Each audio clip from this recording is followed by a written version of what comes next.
अर्जुन एक पार्क की बेंच पर अकेला बैठा है। उसके हाथ में एक छोटा सा कांच का दिल है और उसके चेहरे पर उदासी साफ दिख रही है। वह अपनी ही सोच में डूबा रहता है, जबकि आसपास पार्क में बच्चे खेल रहे हैं और लोग घूम रहे हैं। अर्जुन की आंखों में गहरा दुख है, जैसे उसके दिल में कुछ तूफान सा चल रहा हो। वह कांच के दिल को दोनों हाथों से कसकर पकड़े हुए है। ऐसा लगता है कि यह दिल उसकी अपनी भावनाओं जैसा ही नाजुक है। मेरा दिल भी बिल्कुल इसी की तरह नाजुक है। अचानक उसके कांपते हाथ से कांच का दिल फिसलकर नीचे गिर जाता है। कठोर जमीन पर दिल कई छोटे छोटे टुकड़ों में बिखर जाता है। अर्जुन की आंखों से आंसू बहने लगते हैं। हर आंसू उन टूटे हुए टुकड़ों जैसा ही चमकता है।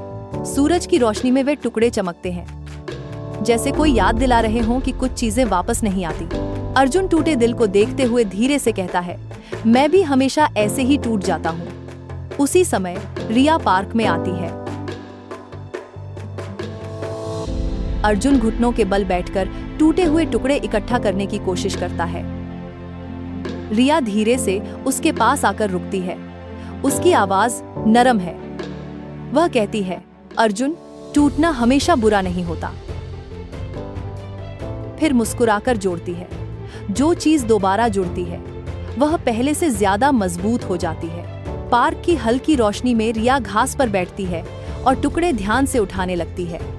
उसकी उंगलियां हर चमकते टुकड़े को धीरे से उठाती हैं, जैसे कोई कीमती चीज हो।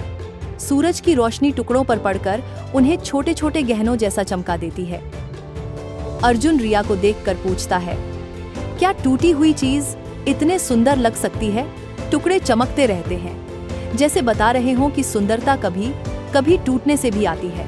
रिया मुस्कुराती है और पेड़ों की पत्तियों से आती रोशनी उसके चेहरे को चमका देती है। अर्जुन ध्यान से उसकी बात सुनता है। उसके चेहरे पर सोचने वाला भाव है। रिया धीरे से कहती है, हाँ बिल्कुल, जीवन भी ऐसा ही होता है। उसके शब्द शांति देते हैं, जैसे किसी ने दिल पर मरहम लगा दिया हो। वह कहती है, टूटना कमजोरी नहीं है, यह बताता है कि तुम इंसान हो। फिर वह प्यार से जोड़ती है, और खुद को दोबारा जोड़ने के लिए बहुत बड़ा साहस चाहिए। पेड़ों से धूप छनकर उस पर पड़ती है। वह गहरी सांस लेता है, अपने अंदर की शंकाओं को महसूस करते हुए। उसकी पीठ सीधी होती है, जैसे वह थोड़ा मजबूत महसूस कर रहा हो। धीरे से वह फुसफुसाता है, शायद मैं उतना कमजोर नहीं हूं। उसकी आंखों में एक नई चमक आ जाती है और वह सामने क्षितिज की ओर देखता है।